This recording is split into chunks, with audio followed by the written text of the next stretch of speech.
Lok Sabha speaker Om Birla के खिलाफ कांग्रेस सहित तमाम विपक्षी पार्टियां एकजुट होकर अविश्वास प्रस्ताव लाने का फैसला कर रही है। इससे मोदी सरकार अभी पार भी नहीं हो पाई थी कि टीएमसी ने मुख्य चुनाव आयुक्त को हटाने के लिए महाभियोग लाने का फैसला किया है। संसद के बजट सत्र के पहले और अब दूसरे पेज में विपक्ष ने आक्रामक तरीके से सरकार को घेरने की कवायद में जुटी है। लोकसभा स्पीकर ओम बिरला को हटाने के लिए कांग्रेस ने अविश्वास प्रस्ताव लाई है, तो अब टीएमसी ने चुनाव आयुक्त ज्ञानेश कुमार को हटाने के लिए महाभियोग का दांव चला है।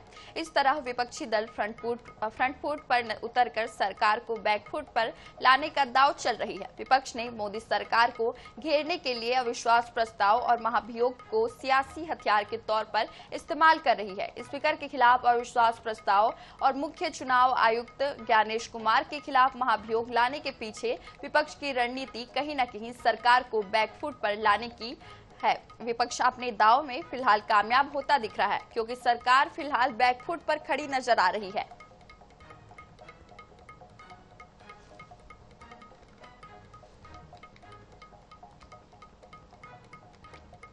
तो वहीं रायपुर से बड़ी खबर आ रही है, जहां छत्तीसगढ़ विधानसभा के बजट सत्र का आज 8वां दिन है। सदन में गूंजेगा जम्बूरी विवाद। आत्मानंद स्कूलों का मुद्दा, कांग्रेस विधायक उमेश पटेल प्रश्नकाल में उठाएंगे मुद्दा। डॉक्टर चरणदास महंत ने स्कूलों की दुर्दशा पर लगाया है प्रश्न। स्कूल शिक्षा मंत्री गजेंद्र यादव देंगे सवालों के जवाब। तो डॉक्टर चरणदास महंत ने स्कूलों की दुर्दशा पर आवाज उठाई है। स्कूल शिक्षा मंत्री गजेंद्र यादव इसका जवाब देंगे। विधानसभा में वे अपनी आवाज उठाएंगे। तो सदन में एक बार फिर जम्बूरी विवाद गूंजेगा, आत्मानंद स्कूलों की मुद्दा उठेगा।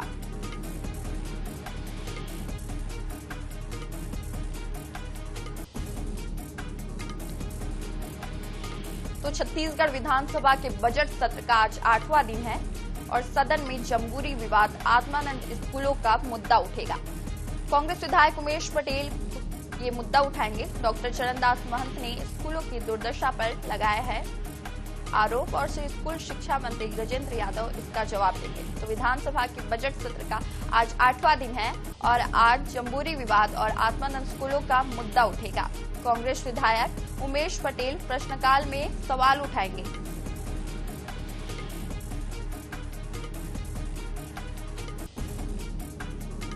वहीं डॉक्टर चरणदास महंत स्कूलों के मुद्दे पर सवाल उठाएंगे।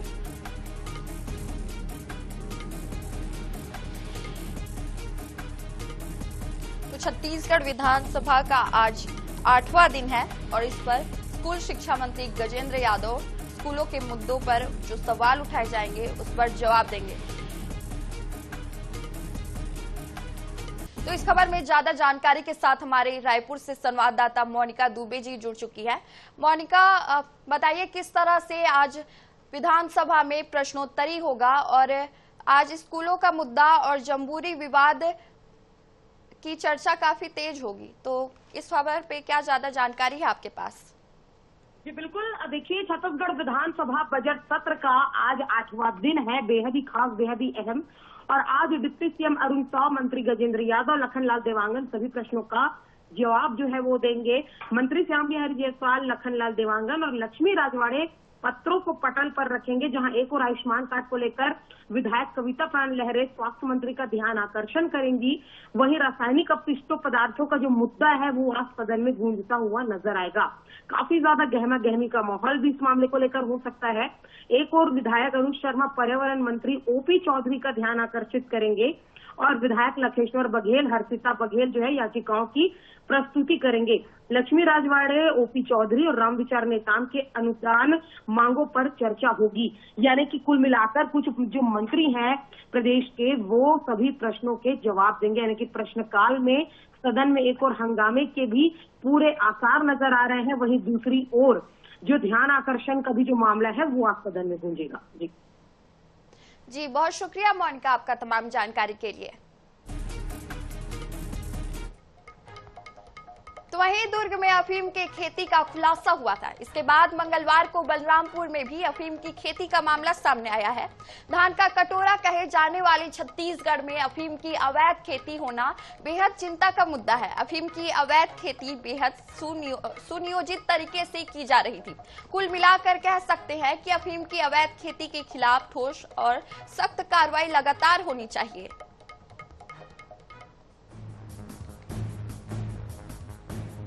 छत्तीसगढ़ यानी धान का कटोरा, सदियों से ये संज्ञा हम और आप सुनते आ रहे हैं, लेकिन आपके इस धारणा को ये दो तस्वीरें तोड़ सकती हैं। पहली दुर्ग और दूसरी बलरामपुर की। दुर्ग और बलरामपुर की दूरी करीब 855 किलोमीटर है, लेकिन तस्वीरें एक जैसी है। तस्वीरों की तासीर एक जैसी है और छत्तीसगढ़ में पनप रही अफीम की खेती की कहानी एक जैसी है। तो बात करते हैं पहली तस्वीर की, जो बलरामपुर की है। जानकारी के मुताबिक त्रिपुरी गांव में बड़ी पैमाने पर अफीम की खेती की जा रही थी। सूचना मिलने पर पुलिस मौके पर पहुंची। जिस इलाके में कार्रवाई हुई है वो इलाका झारखंड से लगा हुआ है। पुलिस अफीम लगाने वालों की जानकारी जुटा रही है। बताया गया कि ग्रामीणों के करीब 2 एकड़ जमीन को किराए पर लेकर बाहरी लोगों ने अफीम लगाई थी। दुर्ग के बाद बलरामपुर में अफीम के खेत मिलने पर पूर्व सीएम भूपेश बघेल ने एक्स पर लिखा कि फिर पकड़ी गई अफीम। मैंने पहले ही कहा था कि दुर्ग तो महज पर्दाफाश की शुरुआत थी। अफीम सहित सूखे नशे का कारोबार सुनियोजित तरीके से चल रहा है। बहरहाल अब बात करते हैं दुर्ग जिले की, जहां समोदा गांव में पुलिस ने 5 से 6 एकड़ में फैली अफीम की खेती का खुलासा किया था। इस मामले में भाजपा नेता विनायक ताम्रकार समेत 2 अन्य आरोपियों को गिरफ्तार कर जेल भेज दिया गया है, जबकि एक आरोपी अभी भी फरार बताया जा रहा है, जिसकी पुलिस तलाश कर रही है।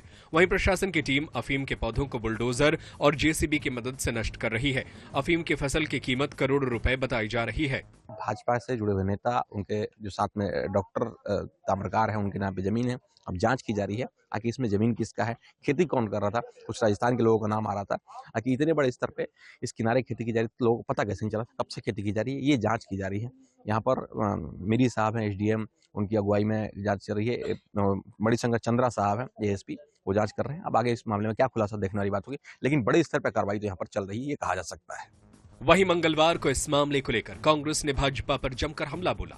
प्रशासन की चूक यहाँ पे ये है, या प्रशासन जिम्मेदारी यहाँ पे ये है कि डिजिटल सर्वे इस बार हुआ है।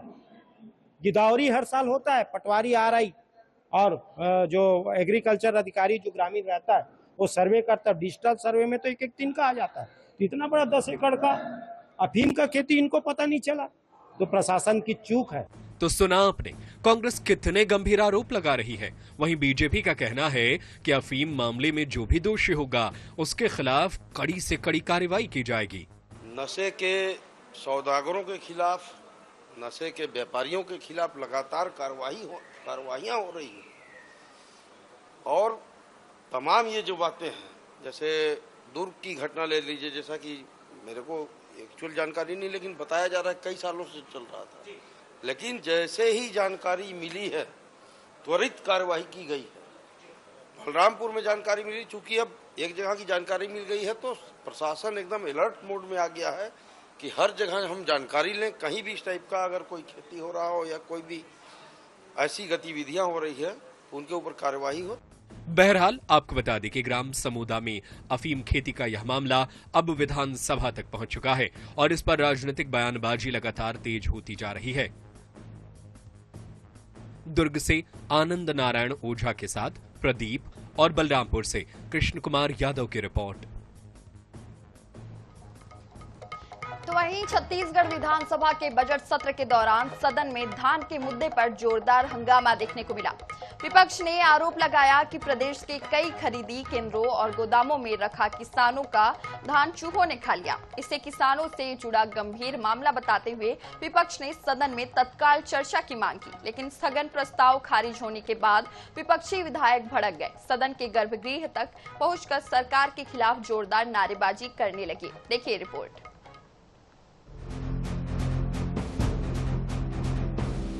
बजट सत्र के 7वें दिन कांग्रेस ने धान मुद्दे पर स्थगन प्रस्ताव लाया। विपक्ष का आरोप, चूहों ने खाया किसानों का धान, किसानों को नुकसान। सरकार ने धान खरीदी और भंडारण पर दी जानकारी। 25 लाख किसानों से धान खरीदी की गई। किसानों को 46,277 करोड़ रुपए का भुगतान। 10 मार्च तक खरीदी केंद्रों में संग्रहित करीब 128.628 लाख टन धान का निराकरण। शून्यकाल में नेता प्रतिपक्ष डॉक्टर चरणदास महंत ने लाया स्थगन प्रस्ताव। स्थगन प्रस्ताव खारिज होने के बाद विपक्षी विधायक भड़के। सत्ता पक्ष से तीखी नोकझोंक के बाद विपक्ष का वॉकआउट। छत्तीसगढ़ विधानसभा के बजट सत्र के दौरान धान के भंडारण का मुद्दा सदन में गरमा गया। शून्यकाल में नेता प्रतिपक्ष डॉक्टर चरणदास महंत ने स्थगन प्रस्ताव लाते हुए आरोप लगाया। डॉक्टर महंत ने कहा कि राज्य में बड़े पैमाने पर धान की खरीदी होती है। यदि उसके सुरक्षित भंडारण की समुचित व्यवस्था नहीं होगी तो इसका सीधा नुकसान किसानों और राज्य की अर्थव्यवस्था को उठाना पड़ेगा। उन्होंने इस गंभीर मामले पर सदन में विस्तृत चर्चा कराने की मांग की। हालांकि सदन के सभापति ने इस स्थगन प्रस्ताव को अस्वीकार कर दिया। इसके बाद विपक्षी विधायक नाराज हो गए और विरोध जताते हुए सदन के गर्भगृह तक पहुंच गए। इस दौरान उन्होंने सरकार के खिलाफ जोरदार नारेबाजी की। विपक्ष के आरोपों पर जवाब देते हुए खाद्य मंत्री दयालदास बघेल ने कहा, प्रदेश में धान खरीदी की प्रक्रिया पूरी पारदर्शिता के साथ की गई है। उन्होंने बताया कि इस वर्ष करीब 25 लाख किसानों से लगभग 149 लाख मीट्रिक टन धान की खरीदी की गई है। मैंने वहाँ एक आंकड़ा रखा था कि अगर इतने धान अगर मुसवा खाते तो 60 करोड़ मुसवा आता छत्तीसगढ़ में। जो इस तरह से कोई आंकड़े आपने नहीं देखा होगा। ये सिर्फ चूहे के नाम से खुद ये सब लोग छत्तीसगढ़ के बजट को, गरीबों की थाली को खा दिए हैं। इसलिए हमने आज मुसवा और जिसको चूहा भी कहते हैं उस नाम से स्थगन लगाया था। पूर्व में देखा जाए तो 4.5% शॉर्टेज, 2.5% शॉर्टेज, 5-6% तक के शॉर्टेज है। और हमारे इस कार्यकाल में 2% से भी कम का शॉर्टेज है। और इतना शॉर्टेज रहते हुए अपने कार्यकाल में ये लोग कुछ नहीं बोले और कुछ नहीं किए और जबरदस्ती का इधर आरोप लगाते हैं। छत्तीसगढ़ सरकार की ओर से धान खरीदी और भंडारण की व्यवस्था को लेकर संतोषजनक दावे किए गए, लेकिन विपक्ष इस जवाब से संतुष्ट नजर नहीं आया। इसी मुद्दे को लेकर के सदन में तीखी नोकझोंक और हंगामे का दौर चलता रहा। धान और चूहों के आरोपों के बीच विधानसभा का बजट सत्र आज सियासी गर्मी से भरता नजर आया। गौरव शर्मा, INS 24/7, रायपुर। तो फिलहाल इस बुलेटिन में इतना ही। उत्तर प्रदेश, छत्तीसगढ़, मध्य प्रदेश सहित देश दुनिया की बड़ी खबरों से जुड़े रहने के लिए बने रहिए हमारे साथ। नमस्कार।